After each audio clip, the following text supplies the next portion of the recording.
Now, Mike, do you know what used to be here in front of Tomorrowland when they opened the park? Do you recall? Dirt?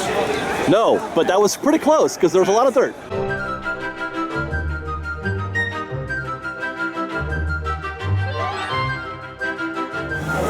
Before we continue on to our next piece of Disney history or secrets of history, we're going to catch a ride on the omnibus. Now, quick tip for you guys: if you want to ride the omnibus, don't wait at the sign. Wait at the horsey right here. Hi. Because that's where they stop. And if you wait at the sign, you'll be fourth in line. Oh, we got ourselves a Disneyland Main Street legend, Dinah. Please supervise your children. Thank you. What's that? That's the, yeah, okay. She owns Main Street, dude. This lady definitely owns Main Street. What's the other guy, the trivia guy? Oh, I know who you're talking about. I can't remember his name. Yeah. I forget her name a lot too, but she just said it, so. But yeah, she drives a lot of the vehicles, and then she helps to coordinate the shows when they're coming down Main Street. She's a take charge gal. Inspired by Walt Disney's hometown of Martha Lake, Missouri. One of the first things you might notice about Main Street is coming up on the right-hand side on the corner, and that's the Gas Street Lounge. Oh. The Gas Street Lounge is flying Main Street USA, and they are authentic.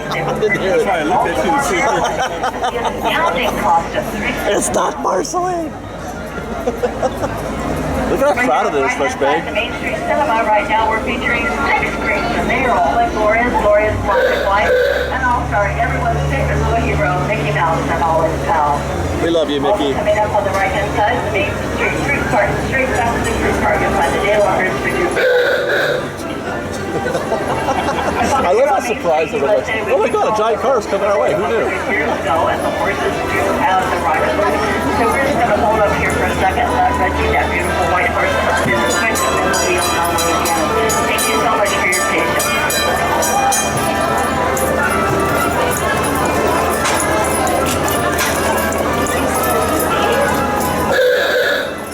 And ladies and gentlemen, please remain seated for All right. Over on the left-hand side is the Carnation Cafe. It's a great place to stand for a breakfast, lunch, or dinner. They serve hometown fare. Folks, if you want this afternoon or this evening, be sure to try the fried pickles. They are wonderful. Try what? Also coming up on the left-hand side is the Penny Arcade. More penny, nickel, or a dime. You can have a whale of a good time. That's Esmeralda sitting out front. She is our resident fortune teller. Coming up on the right-hand side of the corner is the Fuller Supply Company for all your camera needs. And down that little street to the right, you'll find the First Aid Station, the Baby Care Center, and the Lost Children's Center.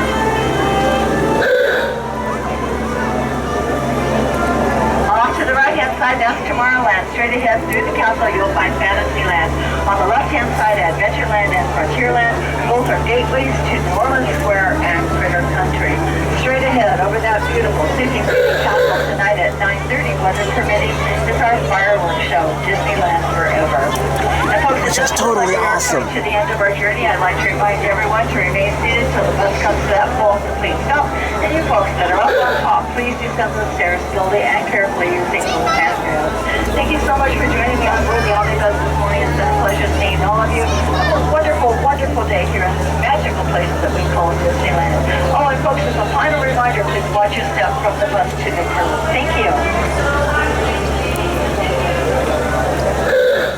I got it, Mike. I know what we're doing next. Yes. Astro Orbiter. That's it. We're going right over there. Astro Orbiter. Because I got a little history to tell. All right, so there it is. Astro Orbiter right here in the front of Tomorrowland. Kind of awkwardly placed, if you ask me. And a lot of people agree. And why they put it here, I don't actually know. Because it used to be, as many people know, back into the center of Tomorrowland.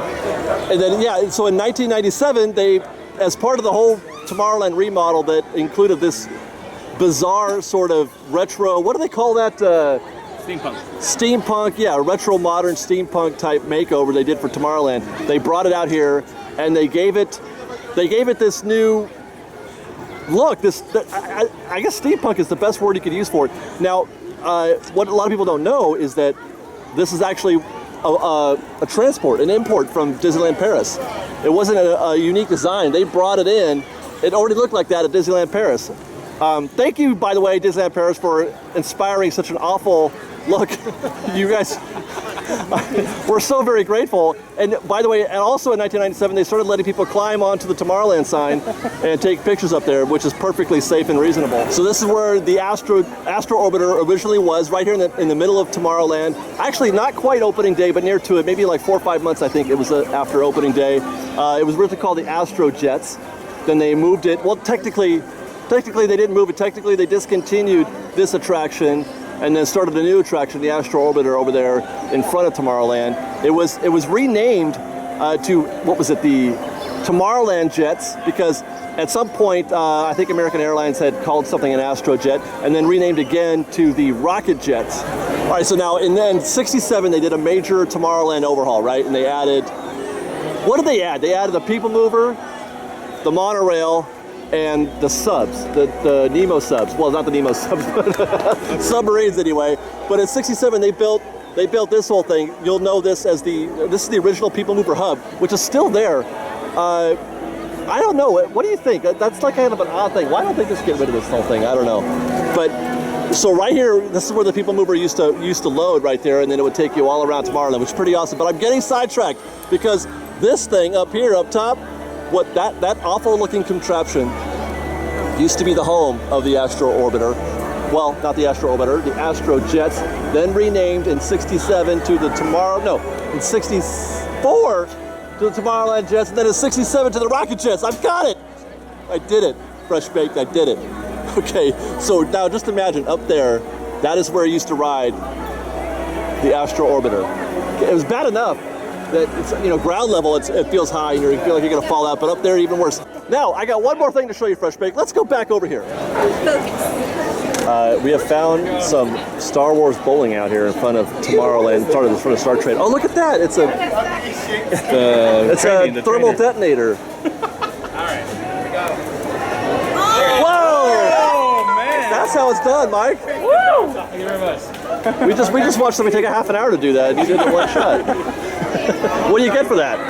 Just the satisfaction that I knocked Darth Vader out. Okay, you're a winner. There you go. Good job, Mike. Now, Mike, do you know what used to be here in front of Tomorrowland when they opened the park? Do you recall? Dirt? No, but that was pretty close because there was a lot of dirt. Not grass. Well, it's Tomorrowland. There's no grass in the future. You know that, right? Every future movie you ever seen, where do you ever see grass anywhere? Turf. AstroTurf. And it's not a hoverboard either. No. What was here was what they called the world clock, and it was this analog thing. It's pretty big actually, and it showed you down to the minute the time. It was a picture of the world map, right, on a globe, and then it had all the obviously all the countries and everything, and it would show you down to the minute what time it was and anywhere in the world. Oh wow, okay. You say that, but it's actually not that cool. Yeah, so right before the 1967 expansion, in 1966, they took this thing down. And it makes sense because people realized in 1966 that it wasn't that interesting to know what time it was. They realized they didn't care. You probably have your own watch. Right, by then, people figured out, you know what I do know? That it's the same time everywhere, less an hour or 2 or 24, depending on where you are. So, why people? Because that was the point that they used to make in the literature for the world clock, down to the minute. But the minutes don't change around the world at all. The minutes are the minutes everywhere. It's the same. So So in 1966, everybody facepalmed and said, "This is stupid," and they got rid of it. So there's your history of the Astro Orbiter and the world clock here in front of Tomorrowland. We've got lots more videos for you to see, so grab a churro and check out our Secrets in History videos, or maybe our ride-throughs, or you can just watch all of our weekly trip reports and have your mind blown by how much fun we're having. It truly is the best of Disney Baked Fresh Daily. Oh, and don't forget, you can support Fresh Baked through our Patreon campaign, link below. Thanks again for watching, everybody. Fresh Baked!